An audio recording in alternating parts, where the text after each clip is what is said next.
सत श्री अकाल प्यारे दोस्तों।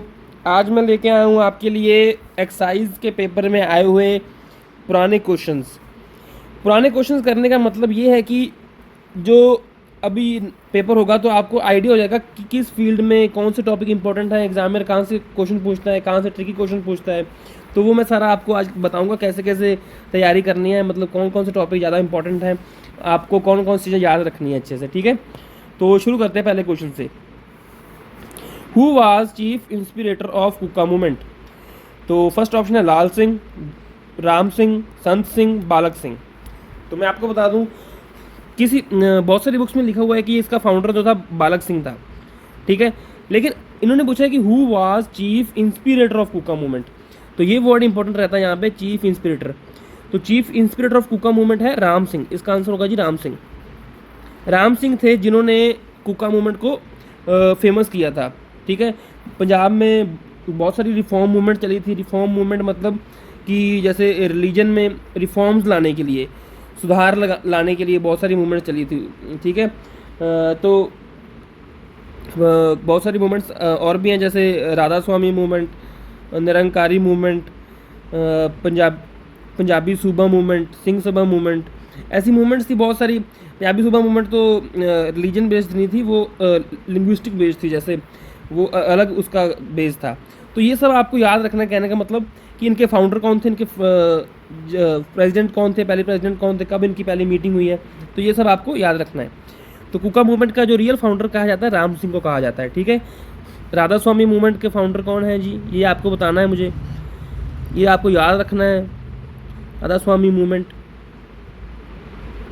निरंकारी मूवमेंट और ये सारे मूवमेंट्स के जो फाउंडर हैं अच्छे से याद रखने हैं आपको। ठीक है, तो आगे अगले क्वेश्चन चलते हैं। Between which of the following pair of rivers does the Doaba region in Punjab falls? Punjab का दोआबा रीजन किन दो नदियों के बीच में आता है, ये हमें बताना है यहाँ पे। तो पहला ऑप्शन है the Ravi Beas, the Beas Sutlej, the Sutlej Ghaggar, the Jhelum Ravi. तो इसका जो आंसर होगा वो होगा जी ब्यास और सतलुज के बीच में आता है हमारा दोआबा रीजन। ब्यास और सतलुज के रीजन में आता है हमारा दोआबा रीजन। ठीक है, ब्यास और सतलुज रिवर के जो अंदर एरिया आता है उसको बोलते हैं हम दोआबा रीजन। तो पंजाब में 3 रीजन है, माझा, मालवा और दोआबा। तो पंजाब में टोटल कितनी स्टेट्स हैं? अभी 23rd स्टेट जो 23rd डिस्ट्रिक्ट जो बनी है, सॉरी स्टेट नहीं डिस्ट्रिक्ट, 23rd जो डिस्ट्रिक्ट है वो है मलेरकोटला। तो ये सारी माझे में आती हैं 4 डिस्ट्रिक्ट्स, मालवे में आती हैं बाकी बची जो है, दोआबे में 4 आती हैं, 4 और 4 8 और 15 आती हैं मालवे में। ठीक है, तो ये सब आपको याद होना चाहिए कि मालवा रीजन सतलुज के किस एरिया में आता है और दोआबा किस में और माझा किस में। ठीक है, तो ब्यास और सतलुज नदी के जो सेंटर में आता है उसको बोलते हैं हम दोआबा रीजन इन पंजाब। तो इसमें कौन कौन सी डिस्ट्रिक्ट्स हैं दोआबा में? एक तो है जलंधर, हुशियारपुर,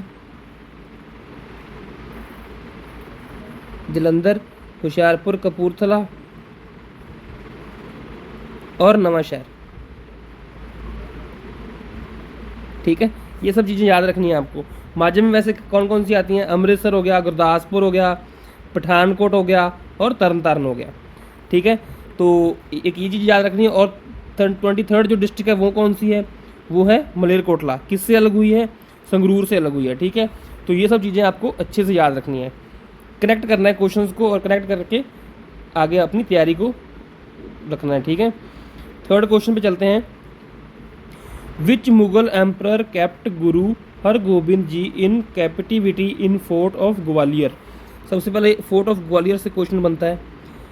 फोर्ट ऑफ ग्वालियर एक बार क्वेश्चन आया हुआ है शायद कि सबसे बड़ा 4 किले दिए हुए थे कि सबसे बड़ा किला इनमें से कौन सा है। तो फोर्ट ऑफ ग्वालियर बहुत ही बड़ा किला है, ये आपको याद रखना है इसके बारे में। तो इस क्वेश्चन का आंसर देखते हैं। बाबर, शाहजहां, जहांगीर, औरंगजेब। इसका आंसर होगा जी जहांगीर। ये आपको कैसे याद रखना है, देखो श्री गुरु अर्जन देव जी को किसने शहीद किया था? जहांगीर ने।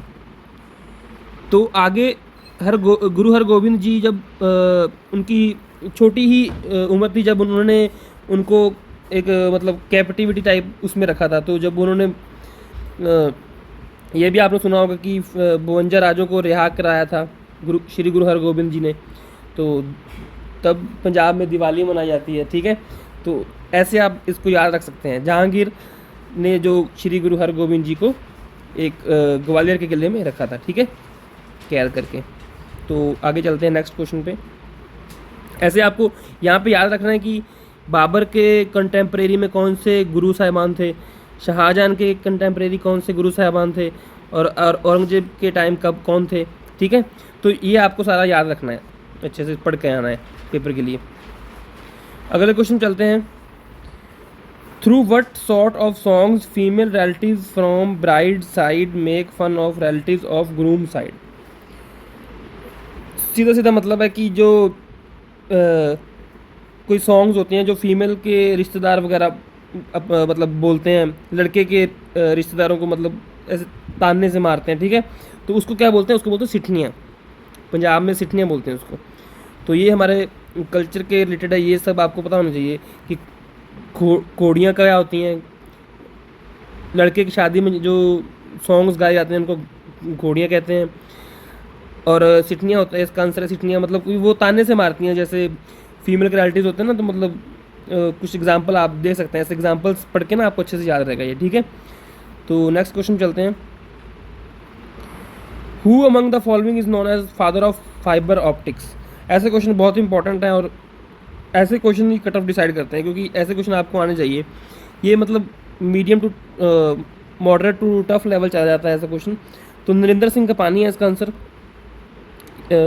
तो बाकी भी आप याद रख सकते हैं, जैसे फादर ऑफ वाइट रेवोल्यूशन कौन था, फादर ऑफ ब्लू रेवोल्यूशन कौन है, और ये सब फादर ऑफ ग्रीन रेवोल्यूशन कौन है। तो ये सब चीज़ें ज़रूरी हैं। ठीक है, अगले क्वेश्चन चलते हैं। Who was commander in chief of Punjab during first Anglo Sikh war. Sikh war, Anglo Sikh war हुए हैं जी दो। पहला हुआ है 1845 और दूसरा हुआ है 1848 और 49 में तक चला है। ठीक है, तो पहले जो एंग्लो सिख वॉर के जो चीफ थे वो कौन थे, वो बताओ। पहला ऑप्शन है मिसर तेज सिंह, लाल सिंह, नौनिहाल सिंह, उधम सिंह। तो इसका आंसर होगा जी लाल सिंह। आपको ये भी पता होगा कि जो लाल सिंह थे उन्होंने उनकी मतलब गद्दारी की वजह से कह लो, मतलब हम मतलब जो फर्स्ट एंग्लो सिख वॉर था उनमें जो बैटल्स थे, कुछ बैटल्स हम हार गए थे उनकी गद्दारी की वजह से। वैसे हमारे सिखों ने बहुत ही दलेरी से जो वॉर लड़े थे, तो इनकी वजह से हम वो एंग्लो सिख वॉर हार गए थे। लाल सिंह थे इसके chief of Punjab during first Anglo Sikh war. और एक बात ये भी याद रख लो कि फर्स्ट एंग्लो सिख वॉर में जो हमारे वॉइस रॉय थे या गवर्नर जनरल थे उस टाइम, वो थे लॉर्ड हार्डिंगे, हार्डिंजे या हार्डिंगे, जो भी आप प्रनाउंस करें इसको। और दूसरे एंग्लो सिख वॉर में कौन थे? लॉर्ड डलहौजी। ठीक है, ये याद रख सकते हैं आप। अगले क्वेश्चन चलते हैं। At which place is Maharaja Ranjit Singh war museum located. ये ट्रिकी है, दो रंजीत सिंह म्यूजियम है, एक रंजीत सिंह वार म्यूजियम है और एक है रंजीत सिंह म्यूजियम, महाराजा रंजीत सिंह म्यूजियम। जो रंजीत सिंह म्यूजियम है वो तो है जी अमृतसर में। ठीक है, कंफ्यूज नहीं होना। और जो वार म्यूजियम है वो है जी लुधियाना में। तो इसका आंसर होगा जी लुधियाना, याद रखना। ये महाराजा रंजीत सिंह वार म्यूजियम लुधियाना में है और रंजीत सिंह म्यूजियम जो है अमृतसर में है। हाँ, वैसे पटियाला की जो फेमस जगह है वो आपको याद रखनी है, जलंधर की याद रखनी है, अमृतसर की याद रखनी है। ठीक है, अगले क्वेश्चन चलते हैं जी। पंजाबी फोक डांस झूमर इज़। ये तो आसान क्वेश्चन की कैटेगरी में है। जैसे ऑप्शन पढ़ते हैं। Dance by women, dance bye main, an old way of cultivation, N ornament for head for women. Ornament तो यार काट ही दो इसको, कल्टीवेशन की टेक्निक तो बिल्कुल नहीं है। अब इनमें कंफ्यूज नहीं होना है, झूमर जो है वो है मेल का डांस है जी, ये याद रखना है आपको। तो इसका आंसर होगा जी डांस बाय मेन। गिद्धा वो है वुमेन का जी। और एक और चीज़ आपको कंफ्यूज कर सकता है इसमें, मलवई गिद्धा। जो मलवई गिद्धा है ना वो है मैन, मैन करते हैं वो मलवई गिद्धा, ठीक है। इसमें कंफ्यूज नहीं होना गिद्धा और मलवई गिद्धा में। तो इसका आंसर झूमर जो है वो डांस बाय मैन, इसका आंसर होगा बी। अगले क्वेश्चन चलते हैं जी। On which theme of novel by Nanak Singh a famous Hindi film was produced. तो इसका आंसर होगा जी पवित्र पापी। पवित्र पापी एक बहुत ही अच्छा नोवेल है, मैंने खुद पढ़ा है इसको, आप भी जरूर पढ़े अगर टाइम मिले तो पेपर के बाद। तो इस जो नॉवल पे है जो वो मूवी बनी हुई है, ठीक है। और बाकी बहुत सारी हीर रांझा भी मूवी बनी है, लेकिन जो नानक सिंह ने लिखा है वो पवित्र पापी लिखा है और इस पर मूवीज़ बनी है, ठीक है। और भी इनके बहुत सारे नॉवल हैं जैसे चिट्टा लहू,